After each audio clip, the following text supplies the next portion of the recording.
Welcome to the Promised Neverland cast.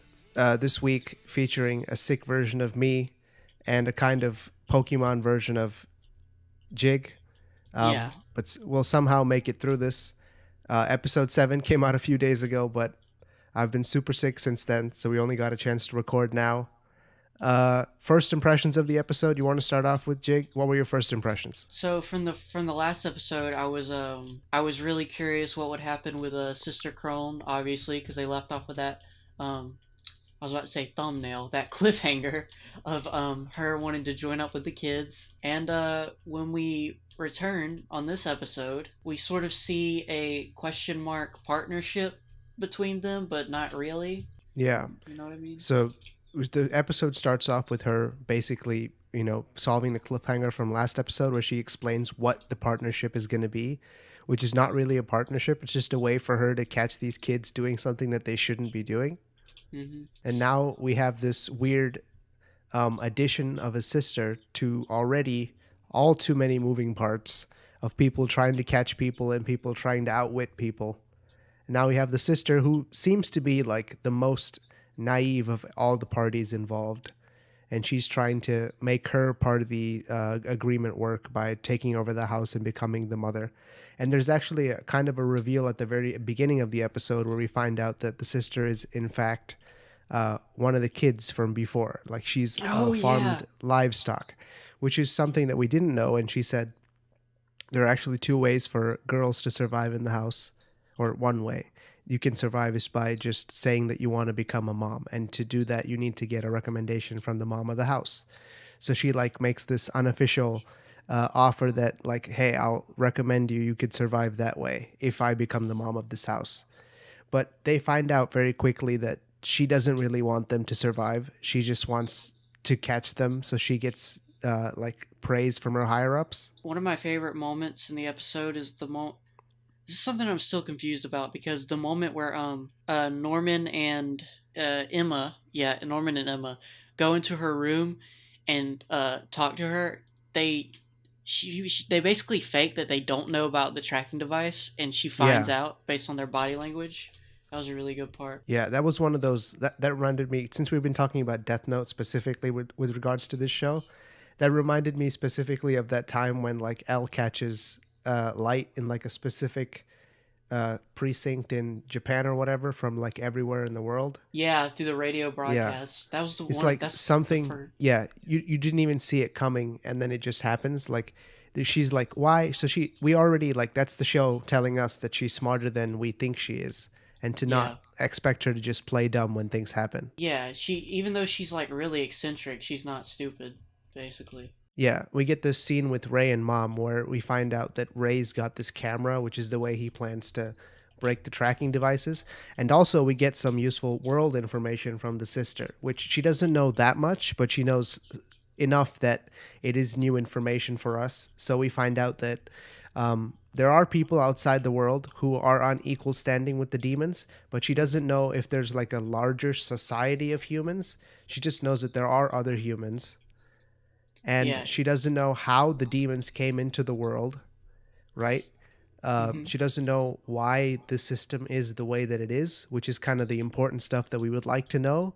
Yeah. But she tells us that how the tracking devices work, basically. Yeah, I'm assuming that the bougie people are the ones that are on this high standing with the demons, and the poor people are like, I don't know, something like. That's an interesting take. I was thinking they would be like, like vampires in old legends have like humans who work for them or whatever. That's the kind of vibe I was getting No, from this. I It's don't like know. a vampire will have a familiar who like is a human that does stuff for them because they can't walk around during the day, Oh, that's who kind of they have cool. like bewitched kind of. So that was the kind of vibe I was getting from this lady who's the sister lady.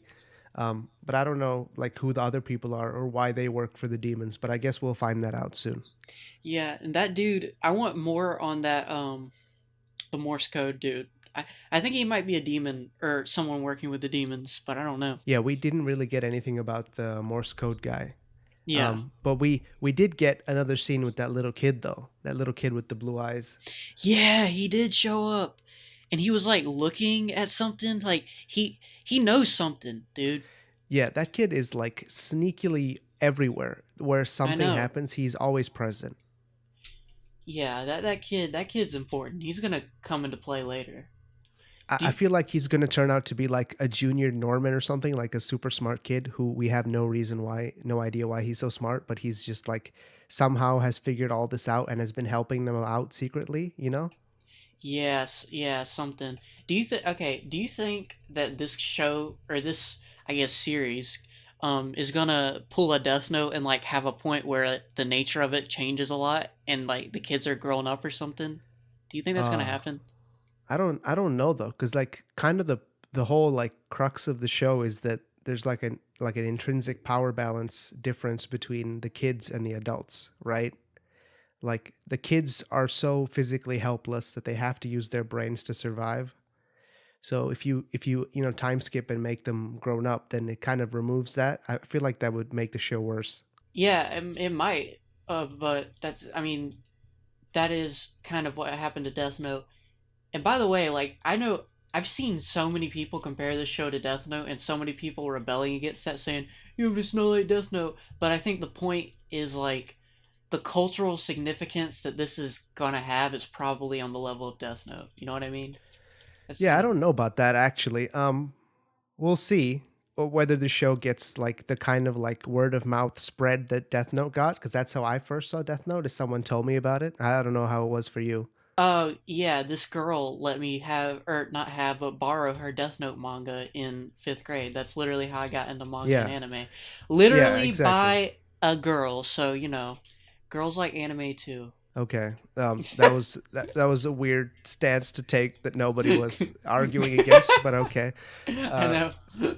so I don't know if this show is going to be like, because that was like a genre defining like moment for anime. It was like a time where it really kind of came into like a little bit more mainstream than it even used to be at the time, was when Yeah, Death Note became popular. So I don't know if this will be that popular, but the Death Note comparison that we make, or the reason that we're making that comparison, is because there's so many mind games in this show. I feel like this is going to, like, okay, the future me of the next generation right now is in elementary school getting his Promised Neverland manga from a girl. Okay, that's what's happening right now. This is the next generation. This is like Boruto, the next generations. We did I it, don't know brother. how long this manga's been around for, but I feel like whoever wrote it planned it pretty well, because even from the first 7 episodes, there's clearly some kind of like larger plot that you can't tell yet because you don't have enough information. Yeah, Which is good to know, because the Death Note like anime really fell apart towards the end there. So at least there's a yeah. plan for this one. I only read the manga, and it's same thing, same exact thing. Okay. Well, here's hoping that this one, ends better. But back to this episode 7. So in between, we learn that like Ray has been, his plan to escape is like they're gonna try to escape as soon as possible, because the sister somehow, like, she turned the tables on them and found out that they can break the tracking devices now, so their time scale has to be shortened, and they're planning to escape in like a week instead of like a couple months. And we get this like scene with Emma, Don, and Gilda, where she like asks them a favor, but we don't get to hear what the favor is. I forgot about that. I'm sorry. I watched the episode when it like first aired. I forgot about Okay, that part. okay. So she like they're like both Norman and Ray leave the room, and then she says, "Oh, can I ask you to a favor?" Okay, so here's my Ooh. conspiracy theory about that. Okay. So Emma's not dumb, so I'm pretty sure she's on to the whole scheming that Ray and Norman are doing about leaving everyone behind. Yeah. So I think she's trying to get like a backup plan to get everyone out after they leave everyone behind. Ooh, that could be true. Yeah. Because I feel like she already knows that they're not going to take everyone, because Norman has already been like kind of hesitant about taking everybody, and Ray has Hmm. never wanted to take everybody. Well, So she's okay. just like prepared. I just found diamonds. Do you think? Do you think that Norman really is gonna go with Ray's plan? Because what I always thought was that Norman says he's gonna not take everyone behind, but he's secretly going to try and satisfy Emma's desires too and take everyone behind. while making Ray Okay. think that he's not? Or do you think that he's just abandoned that prospect? I think it's like a triple mind game. Okay, so here's the thing. Like if he was just straightforwardly listening to Emma, he would just take everyone and that would make Emma happy. So that would make him happy. And if it was like a double cross, then he would betray Emma and listen to Ray and not take anybody. But it's like it's a triple because he's not listening to Ray, but he's not listening to Emma, but he only cares about Emma. So in the end, he doesn't care if he takes anyone else. He just wants to get Emma out. Does that make sense? Hmm. That makes a lot of yeah, that makes a lot of sense. There's three sides to this coin now, because he really just cares about Emma. That makes a lot of sense, actually. Yeah. So this episode was kind of like a little bit of a like setup episode for future episodes, I feel, because they kind of just laid the setup for the sister being in on everything and us getting information about the world and like setting up that the sister is smart. And Mm-hmm. also, what did you think about that scene at the end where the sister gets a letter from headquarters? Yeah, she's gonna get fired. Okay, so here's what I think is going to happen. I think it's mom that's getting fired Ooh, really? because she said goodbye. She didn't say like you're leaving. She just said goodbye, which is like it could be anything. Okay, so do you think that sister's getting the promotion and mom's getting fired? Yeah, I think Okay. I think like she came to give her the letter because she knows what's in the letter, and she's like, "Oh, it's me getting fired because the sister just came here and she hasn't done anything wrong yet." I think that could be true, but I think what's happening is mom is like lying or pulling strings to get her fired because because the sister's trying to, because you got to think the sister doesn't have, assumedly doesn't have as high a standing as mom, and so Yeah, mom, Ray yeah, tells us that. Ray's like, "Oh, she has to do this stuff because she doesn't have enough trust in headquarters or whatever." I think that mom is trying to, basically mom's whole thing is saving face, right? Because she doesn't want anyone to know that her product is defective, so to speak, that her product knows about what's going on. And so she lied because she knows that Sister Crone knows and that Crone is trying to report them. So she's like, hey, get Crone out of here. I think that's what's That's happening. actually interesting. Then I would be that would be actually really interesting to see what she does when she's kicked out because then Mm-hmm. she would be outside the farm. She could potentially help them from outside or whatever. That is exact. Yeah, that's exactly where I think this is going. That's what I thought was gonna happen when I saw that because I'm like, okay, Crone is gonna get fired. She's been so now she has no incentive to work for this farm. Maybe she really is gonna become an ally. And see, what further makes me think this is that in the intro, Crone is hugging them.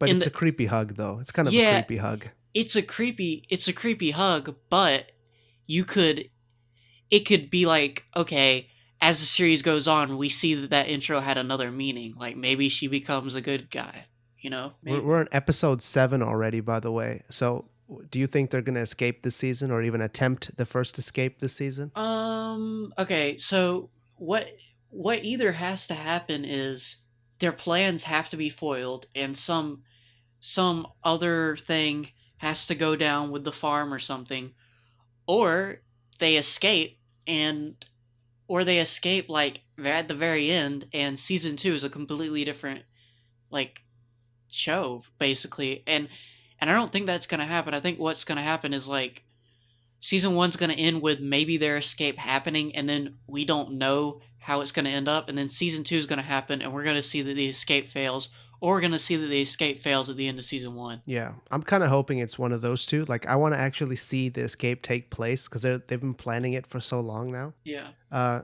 So like in this episode, they're planning to climb over the wall to scout on the other side. So hopefully next episode we get to see what comes of that. Yeah. I. It's so. Should I read the manga? I mean, Don't read the manga. That defeats the whole purpose of this. Watching I the show know, week to week. I know, but like, I, I want to. I kind of want to. Well, you know what? I'll read the manga after season one ends because I want to see. Because how much material are they covering in 12 episodes? I'm assuming they're covering like what 2 to 3 chapters per episode, something maybe. It's pretty slow, but I don't think it's that slow. Like they're probably doing, or not that fast. Maybe like 2 chapters an episode or something like that. I have no idea how many Yeah, volumes of this are already out, but I feel like me there's neither. plenty of material left. Yeah, definitely. It's still going, so yeah. Maybe, what if they get transferred to another farm? Yeah, that's what I was thinking too. Like, what if, and okay, so in all anime, there has to be an arc where everyone gets their memories wiped. That's a thing that always happens in every anime What? ever. It's What? it's a meme. It's a meme. That was a joke. Come on, don't Oh. be okay. I didn't know you were Don't be joking. dense. You're sick. Okay. I don't know. Yeah, it's fine. So, what if they get separated, put on separate farms, and then they get their memories wiped or whatever? Get their memories wiped. Yeah, Hmm. Hmm. I don't know. I don't know about that. That feels like a there'll be cheap like plot a device. yeah, it'll be like a Code Geass season 2 opening. So let's extrapolate 4 episodes into the future. What do you think the season finale will be? And we'll end this episode with that. What do you think the season finale of this show will be this season? Okay. The I think. All right. I'm gonna go far here. I'm gonna go really far. All right. Okay, give me your hot Okay. take. All right. So the escape opens up. Right. The babies are crying. It's not. It's nighttime. They go. They all rush out to the wall. Right. Okay. All of a sudden, you hear bam. Emma dies. Dun dun dun. Damn. Or did they just end on the bam? Ooh, yeah, they end on it. They end on it. And then you see a shot of the gun with the smoke out the barrel. And then some then some like Breaking Bad like shot comes out of like boots hitting the floor and like and the camera's attached to the boots and you see the camera go up to the sky as the shoes are walking and you see the moon and the screen fades to white and it ends. This sounds like this would be something like very overly technical for a normal anime, but I the camera know. movement in this episode has been like this. They could actually do that. Like the camera movements have been crazy so far in the show. I want like you remember the Breaking Bad opening shots where like the camera that was my favorite part one of my favorite parts about that show was like he would be sweeping like the labs with a broom and the camera would be on the broom. It would be so cool. Like Yeah, very it'd be very so early cool. use of GoPros and shit to get those shots. I have no idea how I they got know. those. It was so cool, dude. Okay. We should do a Breaking Okay. Bad cast. Yes. Okay. Let's wrap this up. Okay. So episode 7. I'm still convinced this is the best show of this year. It's Q been Long Babies. consistently good. Q Long Babies is the You best show. you can have your own opinion, but it is my opinion that this is, I think, the must-watch weekly show of this year. Well, yeah, So far. it's like So far. it's the must watch like story driven show. Hugh Long Babies is just if you want to see cute girls in colors, which is what It all I would also care about. came out of nowhere. Didn't expect it. So great show. Looking forward to episode 8. We don't know what's gonna happen. Okay, that's it for this episode of Promise Neverland Weekly. We'll be back for episode 8. Hopefully when I'm not sick and Jig's not occupied by Pokemon. Okay. What? Thanks for listening, and we'll see you next week. Bye.